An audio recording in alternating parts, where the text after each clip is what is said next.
The night swallowed the city in cold silence as rain slid off broken streetlights, and on a forgotten sidewalk, a homeless teenager knelt beside a fallen biker, unaware that this single quiet act of kindness was about to pull him into the roaring shadow of a legend feared across highways and borders.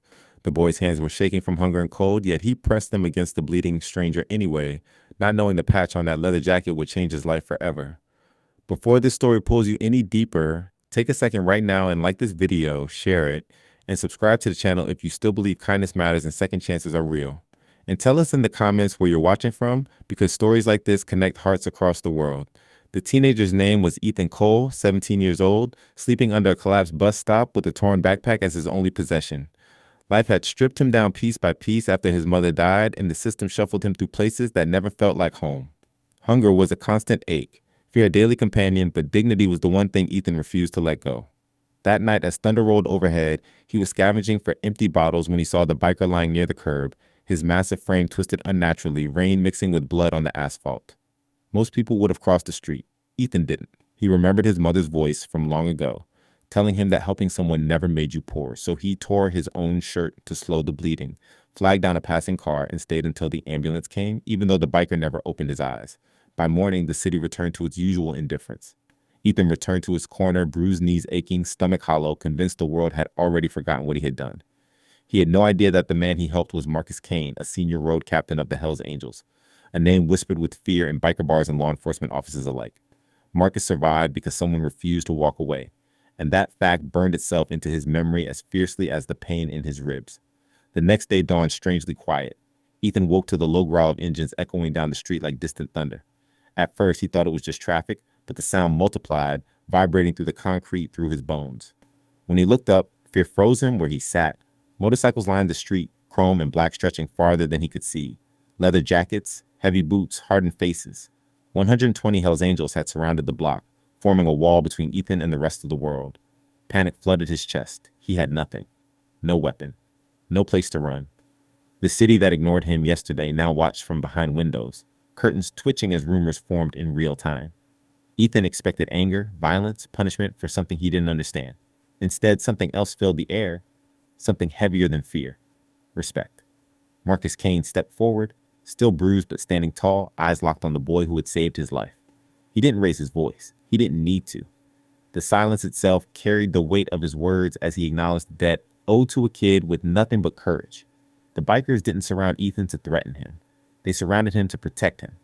Ethan's life had taught him not to trust sudden kindness. He waited for the catch, the hidden cost. But none came. Food was placed in his hands. A warm jacket settled on his shoulders. For the first time in years, he was seen. Not as a problem or a statistic, but as a human being whose choice mattered. Marcus made it clear that no repayment was expected, only gratitude, because among the Hells Angels, loyalty to those who show heart was sacred. Days turned into weeks, and the ripple of that single act kept spreading. Ethan was offered a safe place to sleep, then help getting his documents back, then the chance to work at a garage owned by one of the club's associates. It wasn't charity. It was respect earned. Ethan worked harder than he ever had. Hands blistered, back sore, but his spirit lighter than it had been in years. For the first time since his mother's death, he could imagine a future that didn't end on a cold sidewalk. What changed Ethan most wasn't the food or shelter, but the understanding that goodness still carried weight in a world that often felt cruel. He learned that even people society labels as monsters have their own code, their own lines they refuse to cross. Marcus checked in on him regularly, not as a boss or savior, but as someone who remembered what it meant to be given a second chance when you least expected it. Still, the past didn't disappear overnight. Ethan battled nights of doubt, moments when old fear whispered that this was temporary, that he would lose it all again. But each morning, engines starting in the distance no longer meant danger. They meant family in an unconventional, rough-edged way, but real nonetheless. He started saving money, enrolled in night classes, and slowly rebuilt the pieces of himself the streets had taken. The city began to tell a different story too. People who once looked away now nodded in recognition. Some even asked about the kid who helped the biker and somehow stood tall afterward. Ethan never boasted. He knew the truth was simpler than any rumor. He had helped because it was right, not because he expected a miracle. Years later, long after the rain-soaked night faded into memory, Ethan would understand the full meaning of what happened. Kindness didn't just save Marcus Kane's life. It saved his own. It proved that even at the lowest point, one decision could redirect an entire future. If this story touched something deep inside you, if it reminded you that compassion still matters even when the world feels cold, take a moment now to like this video, share it with someone who needs hope, and subscribe to the channel so more real stories like this can reach hearts that are hurting. And before the ending fades, we have a special request for you. Please comment below with one word that describes how this story made you feel, because your words help this message travel further than you might imagine. Ethan Cole was once just another invisible teenager on the street, but one act of selfless courage proved that no one is truly small and that sometimes the greatest power in the world is simply choosing not to walk away. The days after the engines left were the strangest Ethan Cole had ever known, because silence no longer felt empty.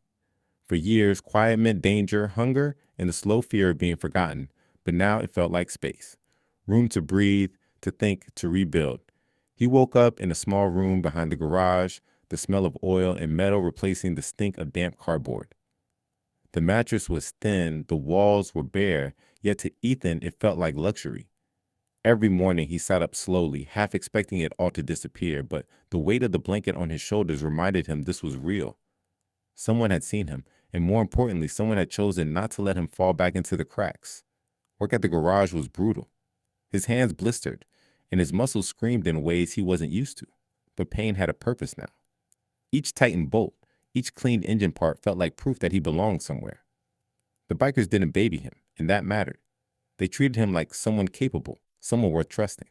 Marcus Kane would occasionally stop by, never hovering, just observing from a distance, making sure Ethan had what he needed without stripping him of pride. That balance, support without control, slowly taught Ethan something he'd never learned before. Independence didn't mean being alone. Still, the shadows of his past clung to him. Nights were the hardest. Sometimes he woke up convinced he was back under the bus stop, rain soaking his clothes, footsteps passing without stopping. In those moments, fear wrapped around his chest, whispering that good things never lasted.